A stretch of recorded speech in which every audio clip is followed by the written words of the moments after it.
My name is Lockie Phillips, and I am a horse trainer, an instructor, a coach, an international clinician, and a horse dad.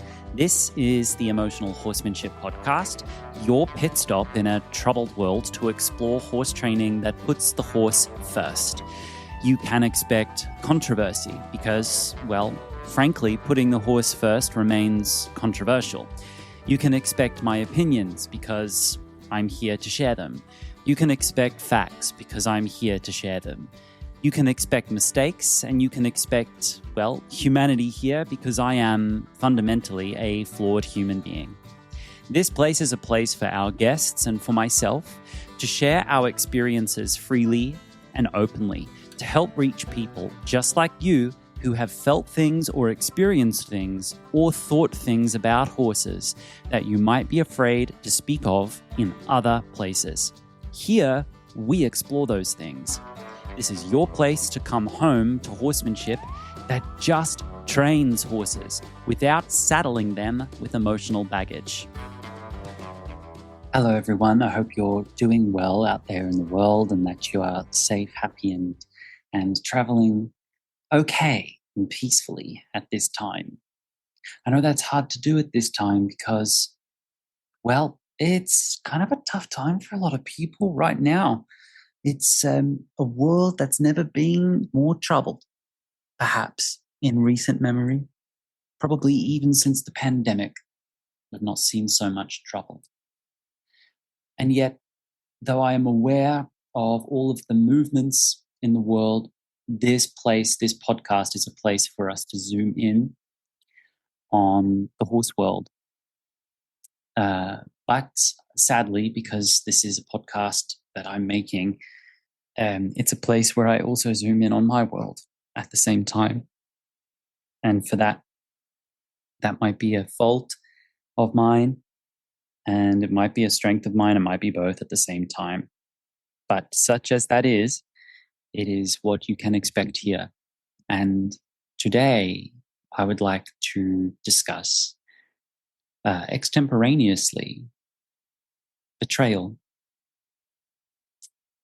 Because let's discuss the horse industry first. Something came across my desk about 5 days ago. It was a short video that had been leaked from an online course of a trainer that I actually happen to know from the past and have personal dealings with. What those dealings were like, I'm going to leave up to your imagination. Now, before I go any further, I speak about this now not to gossip and not to backstab and not to be skeezy or sleazy or gross or weird or negative or harsh or any of those things. I'm doing this with the intention and I hope congruent action to inform, uplift, and to bring this to a higher level conversation about the issues at play and at plague within our industry. So this video came across my desk of someone that I knew from my past, leaked from one of their online courses. And this trainer is internationally renowned for achieving amazing results based upon gentleness, based upon ethics, an uncompromising ethical point of view, even like often no gray area when it comes to ethics, if you were to ask them or to read their work or to see most of their work. And someone who, let's say, is a leader within the horse first space. And this was a leaked video. It was a very short clip from one of their online courses. This is a upper four-figure online course. I won't say which currency, but you're going to pay more than $5,000, less than $10,000 for access to this online course, which is a series of recordings. Okay. Now, my work is not cheap to some people, but I'm not charging like that, not even a clinic with 70% expenses associated with all of my clinic tickets. Yeah, let me say that again. Anyone who's complained about the cost of my tickets to a clinic, 60 to 80% of your tickets just cover my costs, by the way. But I digress. I don't want to get into that. So this video came across my desk, and they have a stick, and they are someone who promotes the use of stick without violence and only as an arm extender and a signal device. Well, towards the end of this video, this signal device became a weapon and was raised overhand and brought down firmly, fastly, and swiftly upon the horse's backside. What the horse was doing was essentially smelling the ground in a way that wasn't listening to the softest of cues from their handler. So the horse is smelling the ground, handler's asking for the head to come up very softly. The horse didn't respond to a very soft cue. I believe the horse didn't even hear the cue, and the trainer turned the arm extender into an overhand whip, brought it down swiftly and firmly. I will not attribute emotion to the action, but someone might look at it and say contempt. Someone might look at it and say discipline. I don't care. I won't attribute emotion there. And the horse's head, of course, threw up way up high in the air, and the horse startled forward about 5 or 6 steps, and then very quickly, soon after, dropped their head and returned to a submissive state. So very short video, completely out of context, but from one of their own online courses. And this is not, let's say, surreptitiously or illegally filmed. This is something they filmed themselves and put in, whether they forgot to edit it out or left it in by purpose. I don't know which one's worse. But anyway, I had never seen them do something like that. Even in the years where I did have dealings with them, I had never seen them do something like that. In the years that I had dealings with them, had I have seen action like that, I would have stopped all association with them on the spot. But I never saw something like that. And though over the last few years I have felt, let's say, ambivalent at the best about this person and chose for myself, for my own well-being, to keep a distance, I still felt that there was a lot of wiggle room to discuss quite openly the nuance about taste level and whether you like that or not whether is that bad to a horse or not. But having seen this video, yeah, I mean, come on, speaks for itself. So though I have heard many stories of people who have reached out to me who had also worked with this trainer, and they had similar stories of mine with this trainer, I'll let you imagine what those experiences were like. I will not go into detail about it. It's not what I want to do in this moment, because that would bring the conversation down, and I want to keep this conversation at a higher level if I can. I really did believe that this person was not abusive towards horses at any level. And then I saw this and, well, there it is. So I was angry, and it felt like a betrayal, because though I have no dealings with this person, the equestrian industry is full of charlatans, and there are people out there who believe I am one of them. And though that is not the opinion I have of myself, of course, and every day I look in the mirror and ask myself, do I deserve this? Every day I look in the mirror and wonder, how can I earn this position again today? Every day I wake up and I think, what do I have to do today to be better? Every day I wake up and I think, what do I have to do today to deserve the trust that my community, my clients, and my horses are telling me that they place in me? Because just because I had it yesterday does not mean I have it today. And that I am human, and I will for certain make mistakes. For example, overworking and then saying yes to work that overworks you even further, and then working with someone who has transitional questions, a line of questioning that's half from one world, half from another, for example, can put me in a situation where I often feel between a rock and a hard place. And in the past, I've handled that situation poorly with bad behavior. And for that, those experiences actually do live rent-free in my head, and I have had to work on my sense of guilt about those, and they've been very few and far between and have not happened frequently. And when they have happened, they've often happened not when I'm alone, but when I'm in the presence of colleagues that I've placed around me, such as my team. My team holds me accountable if that is to happen, and helps make sure I'm in a maintenance situation where I never get beyond the end of what I can handle. right? So I can count on one hand the instances I feel big regret about. I can count on two hands the instances where I feel like, though I met a certain standard, I did not meet the standard perhaps that people had deserved in that moment. And I sought to improve. And I did. And I implemented very real business strategies and personal changes that created improvement. But I can no doubt assume that there are salt and peppered, perhaps here and there in the industry and in the community, people that have had bad experiences and bad stories with one Lockie Phillips. And if you are one of those people and you're listening right now, please hear me when I say, I'm deeply and profoundly sorry. And I ask for your forgiveness. I want you to know also that by the end of today's episode, though I will not offer you excuses for my behavior, I can afford you perhaps some more in-depth explanations why that happened. And I want you to know that it was rare and an exception, not a rule. And that I'm working on it every day to be better. And I'm really happy with the work year I have had this year, by the way. So far, really happy with how I feel in my work this year. It's been a very good year so far. So again, I saw this video come across my desk and it felt like a betrayal because this person, very broadly speaking and loosely speaking, operates according to the same sound bites that maybe my work operates by, such as horse first, such as gentleness, such as patience, such as calmness, such as, you get the idea. And so, roughly speaking, we're in the same situation, similar area. And a lot of my clients have also been clients of theirs.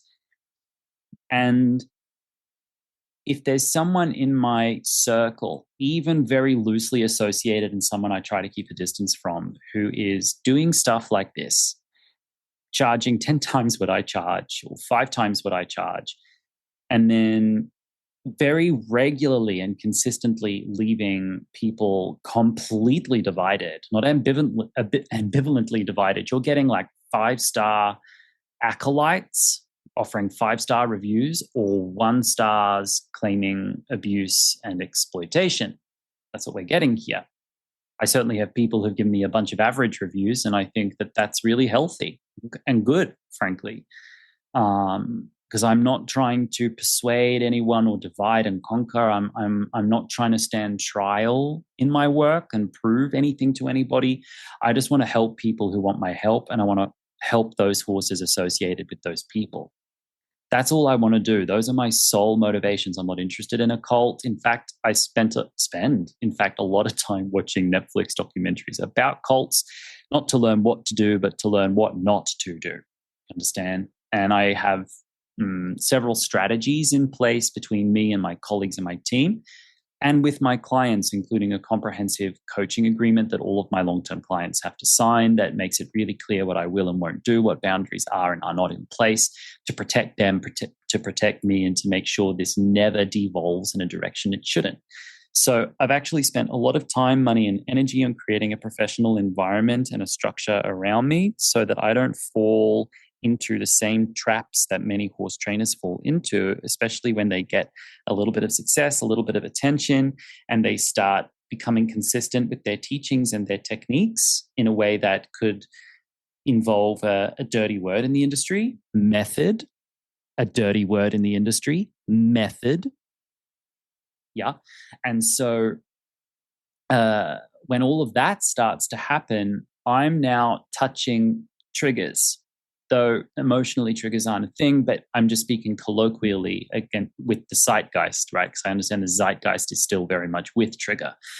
But as soon as I start using words like team, using words like growth, using words like method, using words like that, and I'm a horse trainer, people will go, oh, you're one of those trainers who develops a cult around your personality and an MLM marketing scheme underneath you to take advantage of people who are struggling and take their money and then narcissistically abuse them, blah, blah, blah. And one of the traits of a narcissist by the way, is public-facing confidence and charisma. And also, one of the traits of a confident leader and an effective teacher is the ability to speak confidently to what they know to be true, and the ability to speak confidently to what they don't know right now. And when I will stand there and speak confidently to what I know, and if you ask me what I don't know, and then use the word like I have team, use a word like I have method, people will say, oh, you're just like that trainer whose video came across my desk. You're just like that person who developed a pyramid scheme like horse training a situation. You're just like that unscrupulous person and that unscrupulous person. So it felt like betrayal to see proof that this person was doing the things I suspected that they were doing. But had hoped in good faith that they weren't, because I believe what my mother taught me, which is I'm okay and you're okay. And until proven otherwise, you're okay. And you can make mistakes and I can make mistakes and I will forgive. Yep. And that's something I've had to work really hard at. So it felt like betrayal. And so I'm thinking about what we can do as a community to rebuild trust around organized methodology in horse training, rebuild trust around horse trainers teaching again in teams without that being a get rich quick MLM pyramid marketing scheme. We need to think about ways we can rebuild trust around getting clear and organized on improving and innovating and editing training that already exists and finding things that maybe don't exist quite like that yet. And we need to find ways to build trust in the community that performative modesty and single rugged overworking individualism is not necessarily more intimately or immediately trustworthy than someone who is able, willing, and wants to build a small team around them. When I see a team, I have 3 people on my team. One teaches their own associated method. That when we say associated, it means it's in alignment with our principles, but it's not my practice. It's their practice. It's their own skill set that they have on their own. That's Christy Foley. You can find her episode here on the podcast, I believe, at the beginning of season 2, which we're on right now. And then there's Michelle, who's an extremely experienced, down-to-earth Midwesterner, lives in the Midwest now, originally from Arizona. One other trainer.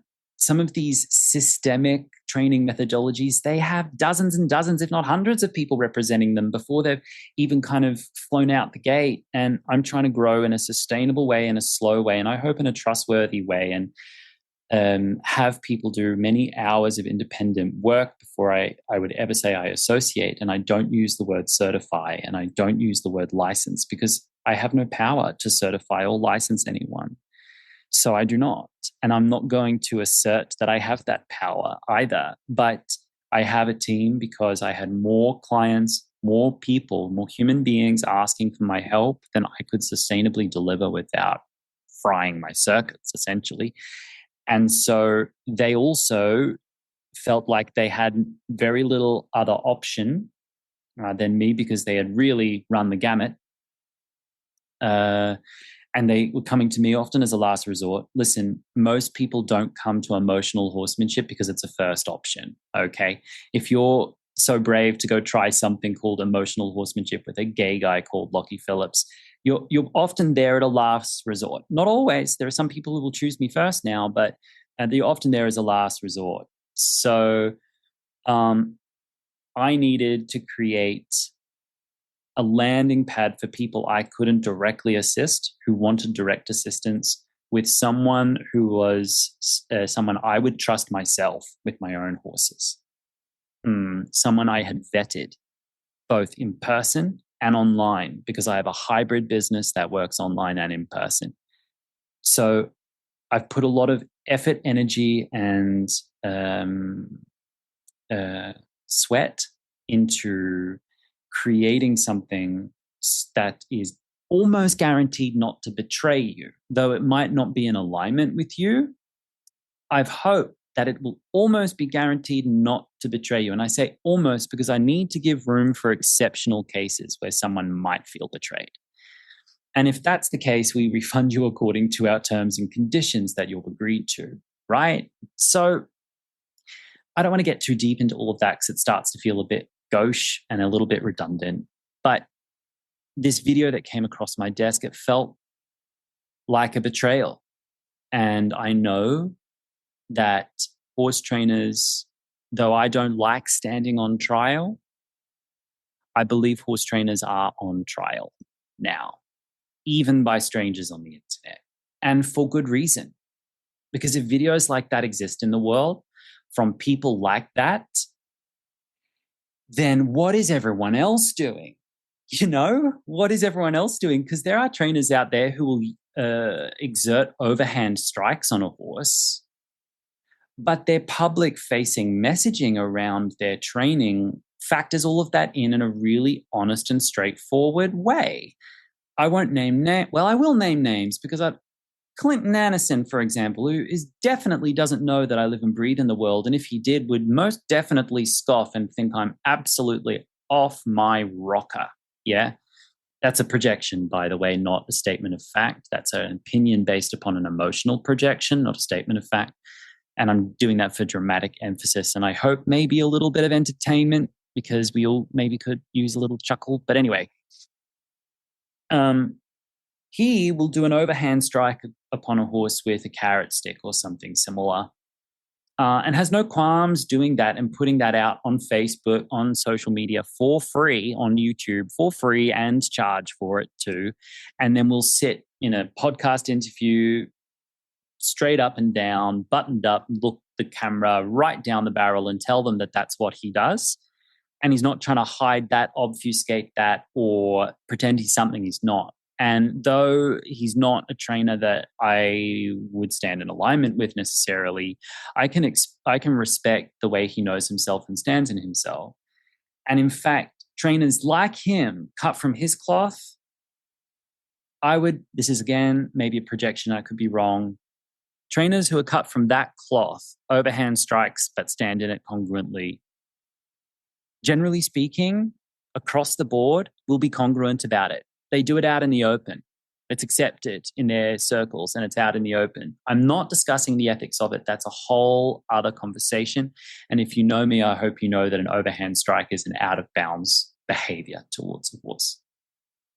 And every horse person has done it, right? Which is a whole other podcast, right? That's a whole other podcast to discuss things like guilt and accountability. But in terms of betrayal, I don't feel like Clinton Anderson and people of his cloth are necessarily guilty that much of betrayal because they are who they say they are and it does what it says on the tin.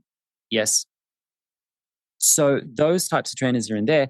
But trainers who are, let's say, in my circle have perhaps had a little bit too many instances of them not being who they say they are. So there's a lot more work to do on trust building on, let's say, my end of the stick over here. And I definitely have worked really, really hard on that with the people who do trust me now. And I know that I've got a lot more work to do, that this is a big mountain to climb with many false summits, to build trust with the community, because there are a lot of people out there based upon projected, indirect, or direct experiences do not trust me. I know that. And there's a whole other conversation about how I feel about that and of myself not being trustworthy in other people's eyes. That's a whole other conversation about, well, where's my accountability in that, and what am I doing about that, and how come I'm aware of that, but it might persist for some people, etc. That's a whole other conversation. But on the subject of betrayal, to make sure, again, that I'm standing in congruence, and because I am someone who, as much as I can and as much as is appropriate to do so, doesn't just stand with you in service, but stands with you in my humanity and my human experience. And because I have come to realize that there are people who follow this pod, who follow my work, that care not just about my work and about what I might be able to offer them, but also, God forbid, care about me as a human being too, which is something I hadn't anticipated getting into this industry. I had a suspicion that I suspected that there might be some people who would value what I could do for them, but I didn't suspect, predict, or prepare for the fact that there would be people, whether I met them or not, who would care about me at a personal level. And that's been something I've actually grappled with and struggled a little bit with, because it felt like a responsibility to them to not betray them, even and especially if I didn't know them directly. So I've grappled with that a little bit, but I'm coming to terms and acceptance with that. And I'm actually really grateful for it. And now I'm really leaning into the gray area between my professional life of service and my social life with people. I've invested a lot of energy in creating a boundary there. And I now understand why I was creating such a firm boundary there last year. If you listen to the podcasts towards the end of season 1, which was from last year, I basically rebranded myself as a hard ass to try and get people off my energy. I even had posts saying, get out of my energy. And it's like, shit, what are you going through? Yeah, I was going through something. And I now know what I was going through because on the subject of betrayal,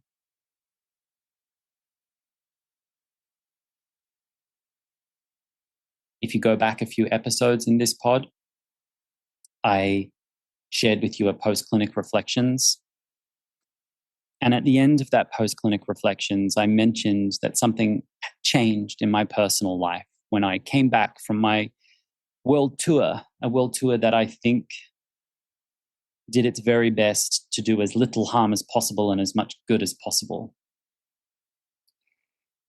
And that I came home and the relationship that I had been in for 7 years ended. And in that podcast, I'm warmly glowing about the content of my ex-partner's character and how grateful I am for the experience and for the love and for the way it ended. And since then, I've had probably one of the best summers of my life here, living my childhood dream every day on this farm with a full house all summer and people all around me, and really fun study with the horses and making milestones and really moving on with my life in a really beautiful way. And then at about the same time that that video of this trainer came across my desk, almost as if by design, the universe is saying to me, hey, Lockie, guess what? Your personal life and your professional life, they are the same because you are living a life of service. And that life of service is not a sacrifice, it's an honor, no matter what someone says to you. It is a lot to be proud of to get out of bed in the morning for the service that you do for other people. That is a lot to be proud of, no matter what someone says to you.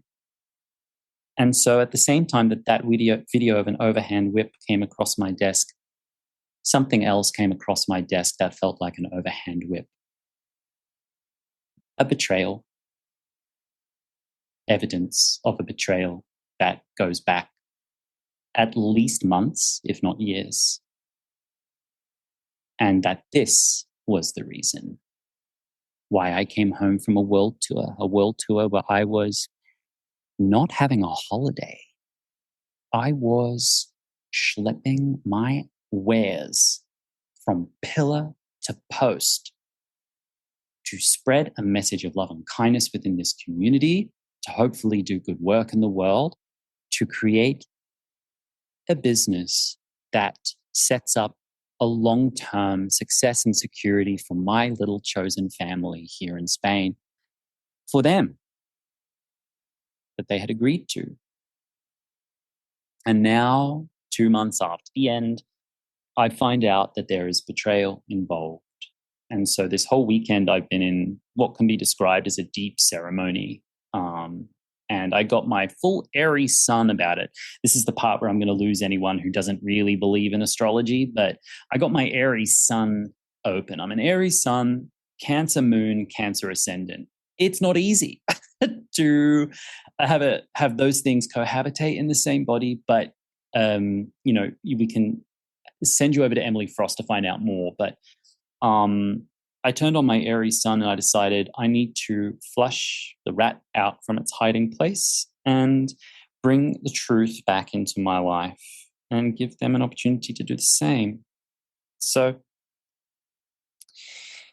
I don't want to go into any much more detail about it, but in an effort to make sure I'm leaving no stone unturned in regards to betrayal, truth, because the last thing I want to have resurface on me in months or years' time is someone who has been betrayed by other trainers in the industry, weaponizing what I have shared personally against me. Because understand this, what could happen is someone could discover what my former partner did, is doing, has done, and then see the podcast and say, oh, Lockie's trying to manipulate the narrative to make it look like it's something it's not. Actually, this is what happened.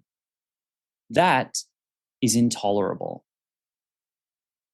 Trust is built on honesty, and honesty forms foundation of my life, not perfection, not the right image, not even the right behavior.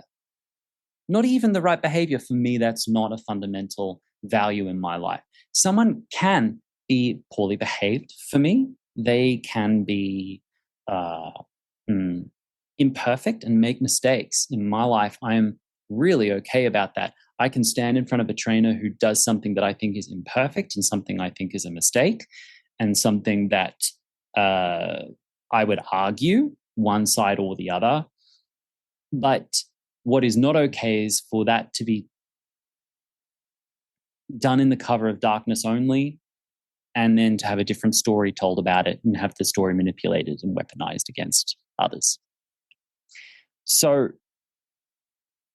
I am recording this podcast to invite trust, perhaps, where there might not be none, and to clear the air. In case you have followed along all of these episodes, I want you to know that if you go back and listen to that post-clinic reflections podcast, what was it called? Let me tell you. I'll tell you in a minute. So in case you're trying to follow along at home, for the players at home, I just want to be really accurate. The name of that podcast was on the 9th of June, 2025, called Feels Like the Best Clinic Tour Yet. That was the name of the episode. So when you listen to that episode and you listen to that part that I share at the end, just take anything that I said and frame it in its diametric opposite. And that's how I feel about it now. Just letting you know what the truth is, because I found out the truth. And I want you to know that I'm doing actually really, really well. And I feel completely liberated and totally free. And really grateful to know. And I feel like I'm learning very quickly what was it in me that brought this upon my life. And I am working really hard to cover those bases so that it is a one and done experience. And I don't have to have it regurgitate on me in my life, be it in the personal or in the professional realm. And, also, this is maybe the snarky part of me, but forgive me for being human. How boring, how unoriginal. How unoriginal to be so dishonest. How unoriginal, how dull. Wouldn't it just be more exciting to actually stand in the congruence of the fantasy people want to project out in the world about who they think they are or who they dream of being or who they want other people to believe they are? Wouldn't it be better if that was just true? Or wouldn't it be better if you're like, yeah, I'm not that, but I'm this instead? Because then what we see in the equestrian industry is all of this performative modesty, all of these people saying, oh, I'm a piece of shit, that's why you can trust me. I'm disorganized with my methodology, that's why you can trust me. Oh, I'm not one of those slick guys. Here, look me right. Here's my lesson prices, but I wrote it down on a napkin and took a photo of it instead of going on Canva. That's why you can trust me. Like there's all of that kind of performative modesty going on because there are people like me who really have to go to that kind of length to build trust with their clientele. And I'm not like bagging them for doing it. Like I get it. I'm half in a mind to do it myself. It's almost like anti-marketing is the only thing that works now because so much manipulative marketing has just taken over our industry. Like 1980s manipulative marketing, just like the most lowest hanging fruit, lowest common denominator style stuff. And I believe the equestrian populace, I think horse people by nature of what we do, whether I like how you train or not, I believe we are overall really, really intelligent. You don't work with horses for any period of time and are not made more intelligent by that. And it's gotten to the point where I will see through that performative modesty. And it's like, okay, I can see that that's kind of like a shtick that you're using to counterbalance this history we had in the 90s and the early noughties of this slick advertising campaign that really kind of took advantage of a lot of people and built a lot of wealth for a very few number of individuals. So how do we build trust? For me, it's about telling the truth even when you err and make mistakes. And I make them all the time. Believe me, I'm a really imperfect person. And I believe we build trust as equestrian professionals with our community by doing good work at the right time for the right people in the right way. The best work that we can do. And I believe we build trust by apologizing when we make mistakes, and you will always get an apology from me if a mistake has occurred. Even if you didn't get it in the past, you have my word. I promise it now. And, best thing I could probably do is just stick around, be consistent. I guess that works too. So that's all I wanted to share with you today. And again, if you're driving, drive safe. If you're training, train safe, train well, train kind. And be patient out there, guys. Be patient. Take care now. See you next week. Bye. I hope that episode helped you and informed you and sought to bring this conversation higher, not lower, not to sling mud, but to bring light and for the highest purpose and good of the community, bring information that's much needed. It feels weird to plug my offerings now. It feels highly incongruous to do so, but I still have financial aid available for Homecoming 3, which starts almost in a month's time, just a little bit less than a month's time, meaning if you apply and at that moment I'm able to, I will help you access my next group coaching program, which is already, I believe, an affordable offering based upon how much work I put into it. I will help you access it at a more affordable rate and with payment plans that are accessible for you if I can. So I'm repeating this information over and over again because I don't want a situation where anyone who wanted to join this course and needed financial assistance did not know that the financial assistance was available. So I still have that available. If you can enter with full price, please do, knowing that your full price entry helps cover the cost of financial assistance to somebody else. That feels weird to plug my services, but I have to because this is a free-to-air public service that I don't get paid to do, and your support of my business enables me to continue doing this. Whoa, that was hard. Okay, thanks for being here. See you next week. We're going to have a guest next week. Take care. Bye bye.